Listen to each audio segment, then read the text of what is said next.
চাঁদাবাজিরা তো অনেক দিন ধরে ছিল। চাঁদাবাজি কিন্তু আমাদের এখানে একটা জিনিস, যখন একটা অন্যায়, একটা খারাপ কাজ যখন দীর্ঘদিন ধরে ধারাবাহিকভাবে প্রায় 15 বছর চলে, তখন কিন্তু ওইটা অনেক সময় নিয়মের মতো হয়ে যায়। মানুষ মনে করে এটি স্বাভাবিক। তো হঠাৎ করে এই চাঁদাবাজিটা যারা করতো তারা হঠাৎ করে নাই হয়ে গেছে। ওখানে একটা চেয়ার খালি বসে মানে পড়ে আছে, ওই চেয়ারে যে আগে বসতে পারবে সেই টাকাগুলি পাবে। সিস্টেম কিন্তু এইটাই। এখন ওই চেয়ারে কে বসবে? ধরা যাক সবচেয়ে পাওয়ারফুল হলো বৈষম্যবিরোধী ছাত্র আন্দোলন, তারা সবচেয়ে পাওয়ারফুল, তো তারা ওখানে বসলে আর কেউ বসে না, এরকম হতে পারে। এখন তারা যে বসবে তাদের তো যতগুলি চেয়ার অতগুলি লোকই নেই, মানে চাঁদাবাজের অত লোক নেই, অথবা তারা অতটা বিস্তৃত না, একদম গ্রাম পর্যায়ে নাই, অথবা থাকলেও তারা স্টুডেন্ট, তাদের ওই মতলব নাই, চিন্তা নাই, হয়তো উপলব্ধিও নেই, বুঝেও না যে নিজে কি করতে হবে। কাজেই তারা ওখানে খুব একটা যায় নাই। গেছে কারা? যারা আগে চাঁদাবাজিতে অভ্যস্ত, যারা জানে বসলে পরে কেমন চাঁদা আদায় করতে হয়।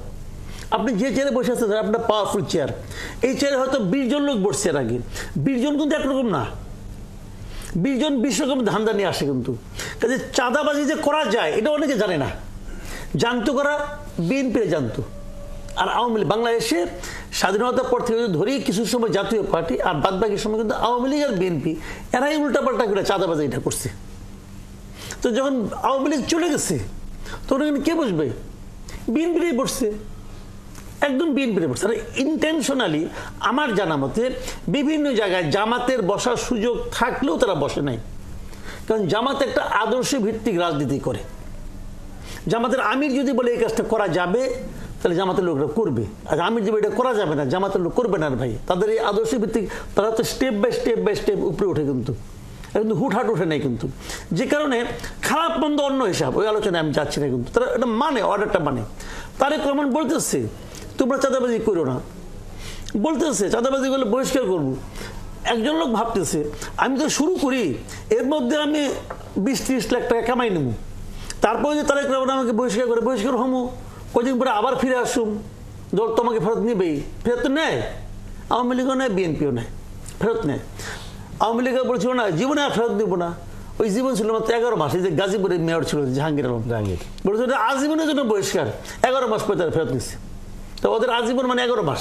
তো এরা কিন্তু এটা জানে যে কদিন পরে যখন জানা যাবে যে আমি না থাকলে ইলেকশনে ফেল করবে, তখন আমার নিবে। তো আমি যদি 50 লাখ টাকা 15 দিনে কামাই করতে পারি, খারাপ কি? তো চাঁদাবাজির অভিযোগ বিএনপির বিরুদ্ধে আসবে। এই জিনিসটাকে বিএনপি যে প্রক্রিয়ায় বন্ধ করার চেষ্টা করতেছে, এটা একটা মানে খুবই ছেলে মানুষের প্রক্রিয়া। তাদের কি করার আছে? তারা তো বহিষ্কার করছে, শোকজ করছে, এটাই তো সমস্যাটা। কি করার আছে? বহিষ্কারটা এই প্রক্রিয়া করলে তো হবে না, সিস্টেমটা দিয়ে হবে না। আপনি তো বিএনপি বিট করেন ভাই অনেকদিন ধরে, আজকের দিন থেকে না। তো বিএনপির নেতাদের আদ্যপান্ত আপনি চিনেন, জানেন না? বিএনপির মধ্যে গ্রুপ আছে কতগুলি বলুন তো আপনি? অনেক গ্রুপ। তাহলে এখন কি হয়, একদল বলে দেয় এই যে এই লোক কিন্তু খারাপ, আবার আরেক দল বলে না থামা এটা খারাপ না, ঠিক আছে, ও খারাপ। একটা এক্সাম্পল দিয়ে বলি, সিম্পল একটা এক্সাম্পল। মাসুদ আহমেদ তালুকদারকে একজন কালকে বসে করছেন, কি করছিল? সাদেক এগ্রোর পক্ষে খাড়াইছে। বাংলাদেশে যতগুলি বড় বড় ব্যবসায়ী, যে 10টা ব্যবসায়ী নাম আমরা জানি, যে বিখ্যাত ব্যবসায়ী, এদের পক্ষে কোন মামলায় বিএনপির উকিল নাই বলেন তো আপনি আমার? এটা ভাই না আছে। তো ওদের বিরুদ্ধে অ্যাকশন না কেন? অ্যাকশন না এই কারণে যে সাদেক এগ্রোর পক্ষে দাঁড়াইয়া এই মাসুদ আহমেদ ওনার গডফাদার কম, ওনার ভাই কম। এখন কিন্তু খালি বিএনপি করলে হয় না, তুমি বিএনপি করো, হ্যাঁ তুমি কোন ভাইয়ের রাজনীতি করো? মানে কোন ভাই? মির্জা আব্বাস ভাই নাকি অমুক ভাই নাকি তমুক ভাই? এটা ভাইয়ের রাজনীতি। এই ভাইয়ের রাজনীতি করতে যখন দল পুরনো হয়ে যাবে তখন এটা হয়। যখন এই ভাইয়ের রাজনীতি হয়, এই ভাইরাই কিন্তু এই কাজটাকে করতে দিচ্ছে না।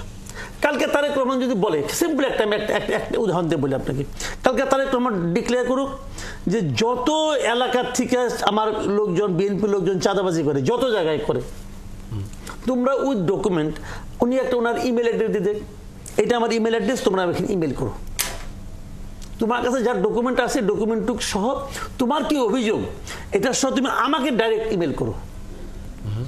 উনি ইমেল করে উনি এখানে একটা টিম বানিয়ে দিবে, 10 জনের একটা টিম, ভাই তোমরা এটা জাজ করো। কিন্তু এই 10 জন কিন্তু এই নেতারা না, প্রয়োজনীয় লোক ভাড়া করে নিয়ে আসবে। প্রফেশনাল লোককে নিয়ে তুমি জাজ করো কোনটা কোনটা তোমাকে সন্দেহজনক মনে হয়। ওইখান থেকে বৈশাখী সিরিজা করবে যে এই বহিষ্কার দেখেন আপনি যদি এখানে ডিক্লেয়ার দেখেন আপনার 7 দিনের মধ্যে কমে কিনা।